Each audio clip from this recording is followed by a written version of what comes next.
Welcome to the Photography Opinion Podcast. We discuss all things photo, video, and camera related. I'm Ben Lucas. And I'm Stuart Marlantis. And this is Photo Op.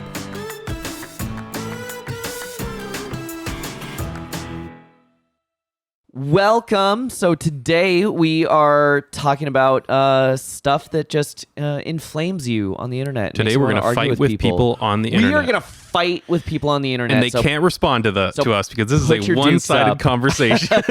We have all the power. So today's episode is brought to you by Ben Wyatt from Parks and Rec. Oh, okay. I don't even have time to tell you how wrong you are. Actually, it's going to bug me if I don't. And we are going to be talking about, stuff that people are just wrong about that makes us kind of stop in our tracks. People are wrong on the internet? No, never. That never happens. That never happens. No. So, sometimes people are idiots. That's fine. You can keep scrolling. But sometimes those idiots give advice. And it's really bad advice. And I don't know about you, I personally feel compelled to correct them. So, what are some common misconceptions or things that make you react? What is something that you're scrolling and you're like, all right, crack those knuckles, time to dive into the comments section? So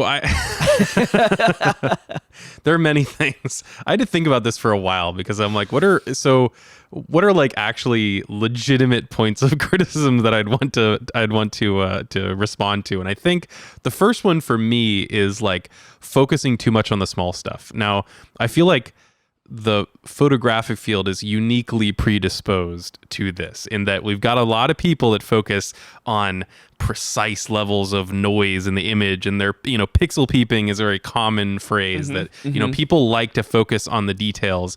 But I think that, but that really irritates me. Like, I think one of the things that's unfortunate if like people, post their images, are looking for feedback, and then they get nitpicked about like little stuff like, oh, your ISO could have been, 200 less, or, oh, this, your resolution, you should have shot this on a higher resolution camera so that I'm also posting this compressed on Facebook. Exactly. So maybe like chill. Exactly. Like people get so worked up about this where they're like, I'm going to criticize the technical capability of your image. And I'm somebody who's like, I love the like more and more technically capable images, but there's a limit. And especially if it's a new person, like, let it go. Like they're looking for stuff like, composition, like they're looking for big picture. So I would say it's one thing if you have a little bit of handheld blur, that is a technique that you messed up versus, your picture isn't as sharp as it could be of like, okay, no one's using like mirror lockup during like a portrait session or anything. Or it's like, you're not shooting on an alpha 1 where your ISO can be,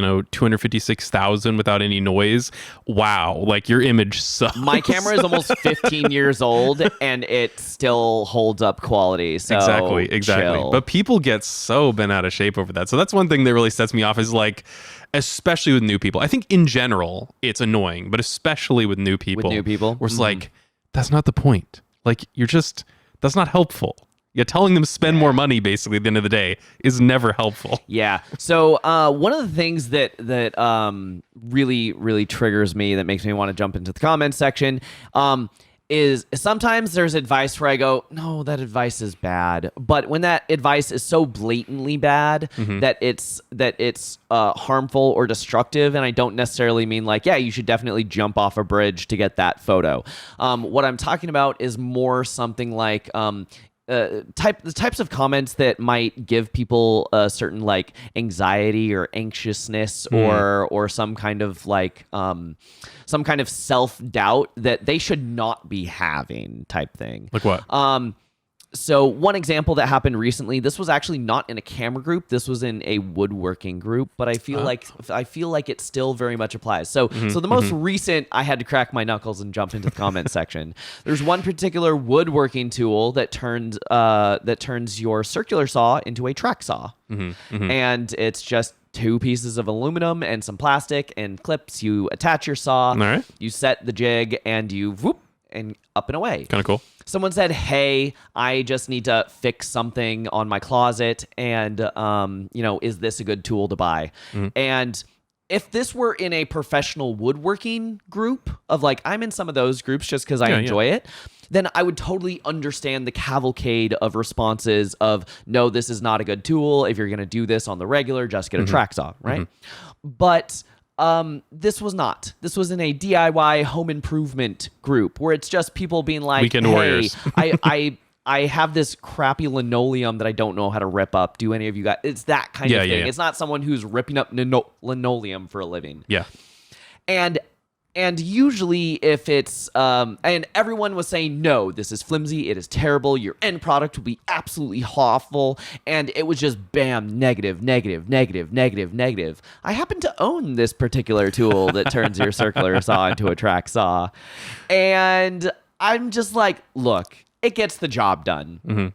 Like, it helps if you like have some sandbags or a second person or like hear the things that people are just, they need to pull their heads out of their own butts, stop wearing it like a hat. Like, this is fine. It does what you want it to do at a fraction of the price. And now you don't have this bulky, expensive tool you now have to store, right? If you're not doing it on the regular. So it's those kinds of things where people are like, oh no, this thing could never hold up to professional scrutiny.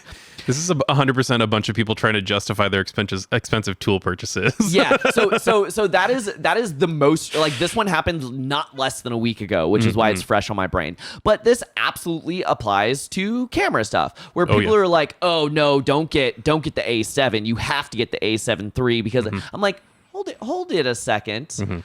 If you can get an A7 for $500 or an A7 III for $3,000, why wouldn't you go with the old camera? You don't know what you're doing yet. Yeah, people that are asking for like what they should buy, they're beginners. Yeah. Otherwise, they're not going to ask. Yeah. So I actually just had a client drop some products off at my studio they're hiring me to do some product photography. They're kind of an amateur photographer themselves, but their day job is working with some company and they needed to hire a product photographer. Cool. Right?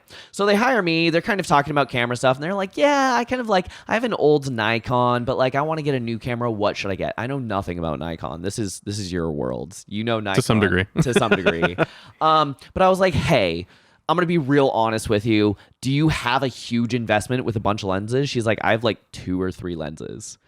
I'm like, okay, well then if you want to, you can sell those and start over in like any of like the new Sonys. They'll do photo, they'll do video. They're tiny. They fit in your pocket nicely. And like, they have great lenses too. Yep.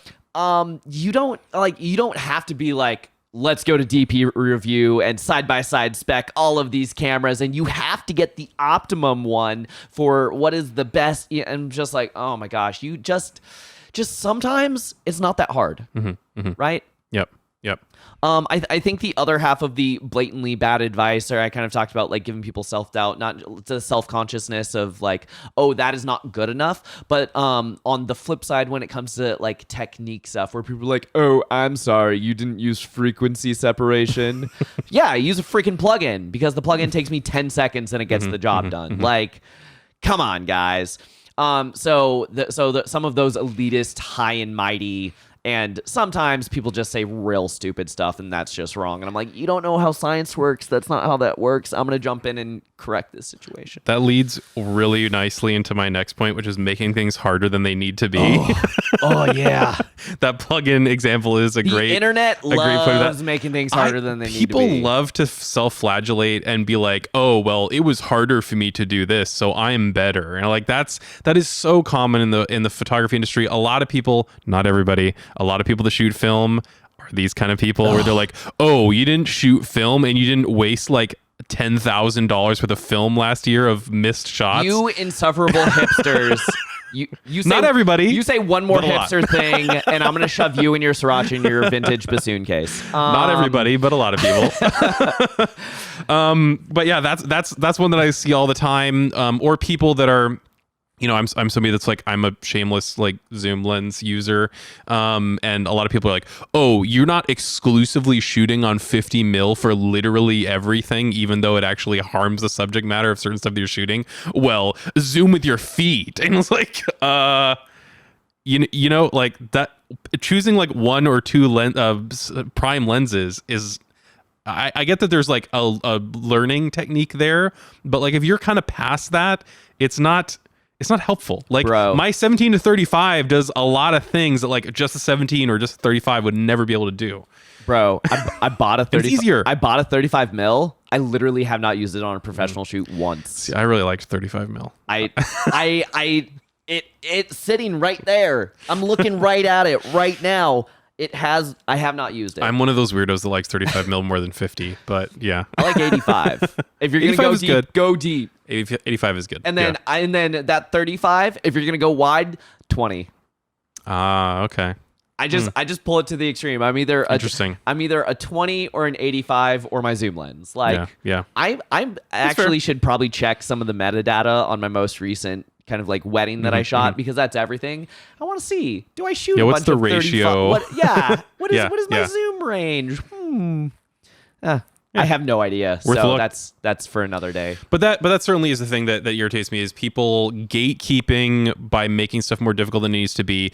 And we have, now to be fair, we have on this podcast before talked about how it's good to have some difficulty when you're learning. It's good to not take every shortcut because you need to understand the underlying techniques. Ooh, example time. Yes, example time. example time. Okay, so there's a little bit of gatekeeping, but this gatekeeping is you should not call yourself a professional unless you have mastered your craft. Mm-hmm. To at least some extent, there's always more learning to do. I'm not going to say anyone's perfect. Mm-hmm. Example, very, very early in my career, I was very good as a photographer. I had graduated in photography. I was technically very competent. I was trying to figure out this whole business thing and make money. And I was getting this odd kind of like real estate shot or product photography or in headshots and trying to make this work. Yeah. And I'm like, I want to understand the flow of weddings better. So I went and second shot with another photographer who did weddings. Mm-hmm. Mm-hmm. And we went to this venue, and this venue was this very dark hole. Like outside, it was kind of like this like barn rustic farm thing, and it was very beautiful. Mm-hmm. Mm-hmm. But as soon as the sun went down and you go inside, like all of the lights were those like Edison tungsten bulbs that actually don't give off any lumens. So and again, 10, 15 years ago, her camera was not good enough. So she's cranking the ISO as high as it can get, and her photos still aren't bright enough. Mm-hmm. Mm-hmm. And I just go like, hey, I've got a spare flash in my bag if you want to use it. And she did not know how to use it. She didn't know how to do the buttons. It was she didn't understand the technique of using technique of flash and where to put her like aperture and shutter speed to make the flash work. And she got mad at me, and like she tried it and the shot worked, but it was kind of like oh no, I have my way of doing it. And I was like, I'm sorry, I didn't want to step on your toes. Just I was looking over your shoulder and I was seeing your frustration, and you didn't know what to do in this situation when there was no light, and you didn't have a light with you. And when I gave you one, you didn't know how to use it, and there were all these red flags pinging off. And I'm like, do you know what you're doing? Who am I learning from right now? I think the classic example of this that you see all the time is people saying that if you don't shoot only in manual, that you're not a real photographer. Learn in manual. I agree. However, know how to use manual when the situation's appropriate, and then know. Understand how manual works. Understand how the triangle of and then things flip work. over to the appropriate auto mode for the situation, which 99% of the time is after priority. And that's fine. Yeah. If you understand the underlying mechanism, you've learned that. That's fine. you know how it works so that when you need it, it's in your tool bag. I have legitimately seen comments online of people that understand how manual works, and they're like, hey, it's really hard for me to shoot like sports manually because I can't change settings fast enough for the different situation. I'm like, then don't do that. Shoot shutter priority or something. Like that's true for sports. It should be shutter priority. And then there are people that like are dumping on them that are like, oh, you're obviously then not good enough if you can't pull that off. It's like, that's not like, those settings are there for a reason. And if it's somebody that understands the underlying mechanism, just use the tool. It's a tool that's available to you to use. Here's the thing. I hate P for professional. I hate the full auto mode. Yeah. But if you just mentioned shutter priority for sports, and I 99% of the time when I go into an auto mode use aperture priority. Yeah. If you know the difference and you know which one to use, then you know your camera well enough that you can use auto. Exactly. Exactly. And that's not even full auto. You're at least making the thought of like, hey, I'm shooting You've this made a subject conscious matter. decision I that- know that this fits that subject matter the and best. a little bit of fluctuation Yeah. on some of the other settings Yeah. is an acceptable loss for the amount of convenience that I'm getting Exactly. for using this. Yeah, convenience or literally being able to get the shot or not. Like, it's not even necessarily about ease at some point, especially for sports. You could Yeah. literally just miss the shot if you don't use it. Yeah. So use the tools that are available to you. That's not shameful. Yeah. So the second item that I had on my list is incredibly similar to the first, actually. Anyone punching down. Mm-hmm. And this takes a wide variety of stances, but a slight per example. If someone comes to me and says, "Hey, I'm an amateur photographer," this happens a lot. One of two things is about to happen. The first thing is they're going to show me some pretty good photos and be like, what do you think? And I'll be like, oh, it's really nice. I like it.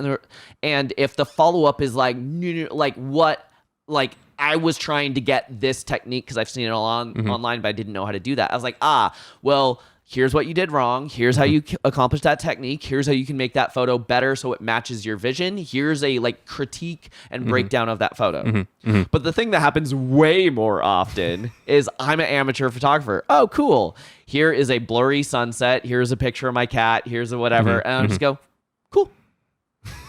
And that's it. You can just leave it right Yes, you there. can. And sometimes that happens online. There are a lot of photography groups where people are just like, yeah, pretty sunset from my balcony. Yep. Cool. That's and then fine. people are like, oh, the dynamic range on this and the and the whatever. I'm just like, guys, chill.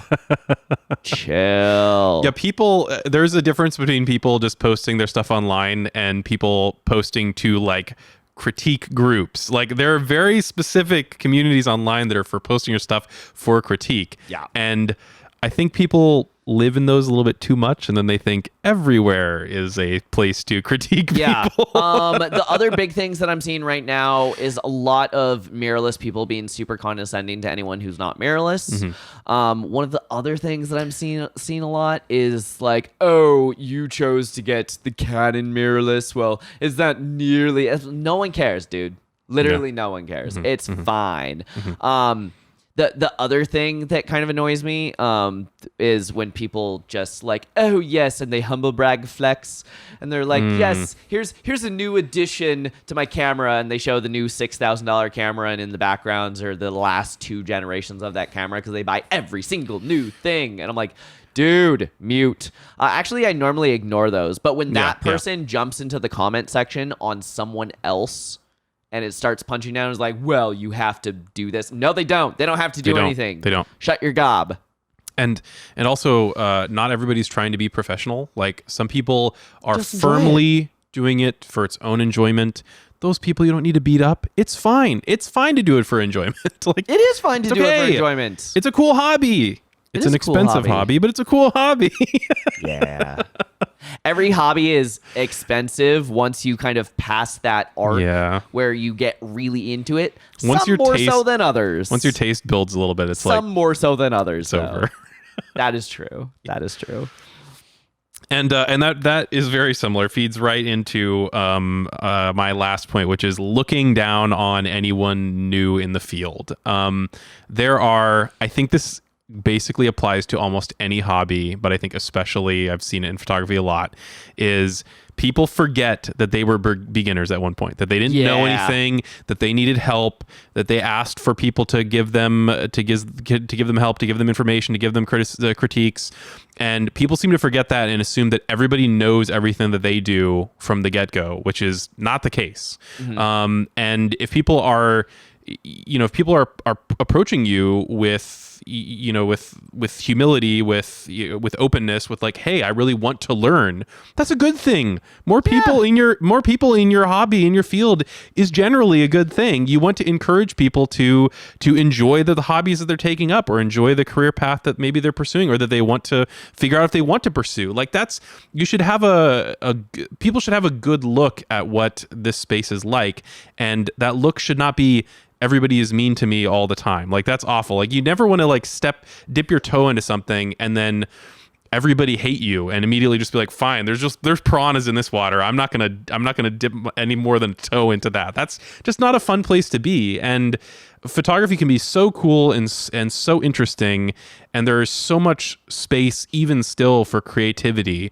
And I wonder about the creativity that we've lost because people are toxic online, basically. Like, I wonder the incredible work that somebody would have done if they'd been able to pursue longer. But instead they got shut down. Yeah, but they were shut down by people being toxic online. So that's something that I see way too much of. We all started somewhere. It's fine. Some people are going to ask dumb questions. And honestly, some people are going to ask some questions that are so dumb, it's like, bro, you could have just Googled that.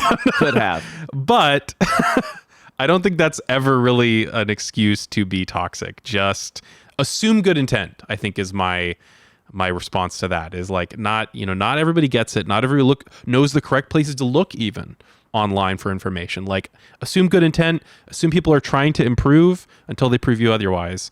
And just don't be toxic. Yeah. My last one is know-it-alls who are indeed factually incorrect. This is really fun, though. These are amusing to read.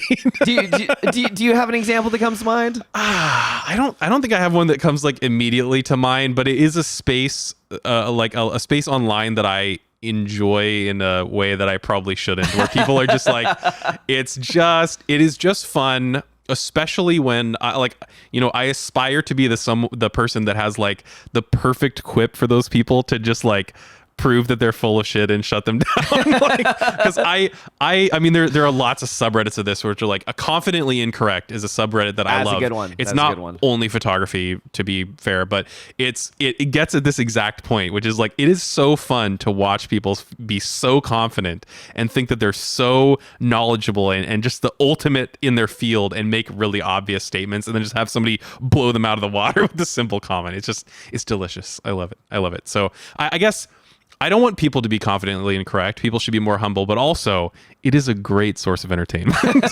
So maybe I don't want that to go away entirely. Yeah, there are. I'm trying to think of when this happened recently. I've gotten a lot better about just ignoring people, and my threshold of what makes me dive into the comments section gets larger and larger.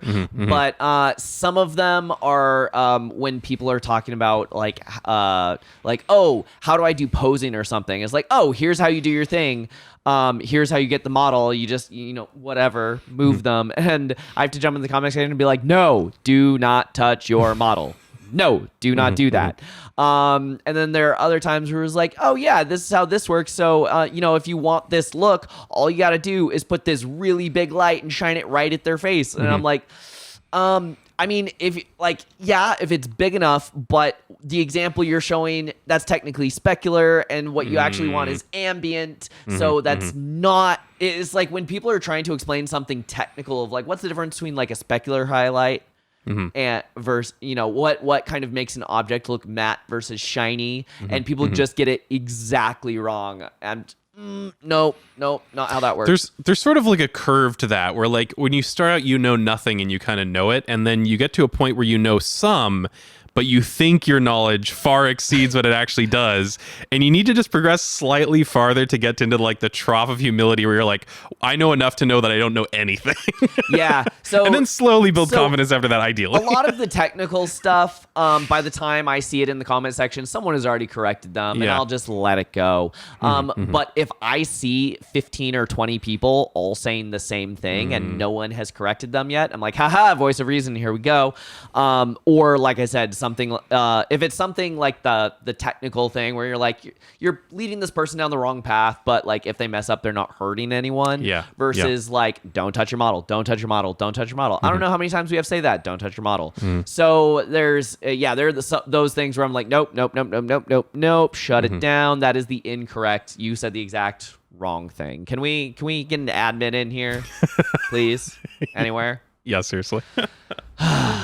Yeah. So, thanks for arguing with us or agreeing with us. And if you think we're wrong, shove it. We don't care. So that's been this episode. Please leave your confidently incorrect comments in the comments so that we can respond to them. This will be juicy. I love it. Yes, absolutely leave your confidently incorrect comment. And we will see you next time. Thanks for arguing with us. If you have questions or ideas for future episodes, you can email us at hello@photo-op.show. Watch us on Ben's YouTube channel at NomCreative. As in om nom nom. Share this with a friend, and you can listen to Photo Op anywhere podcasts are sold. Or download it. 'Cause it's free.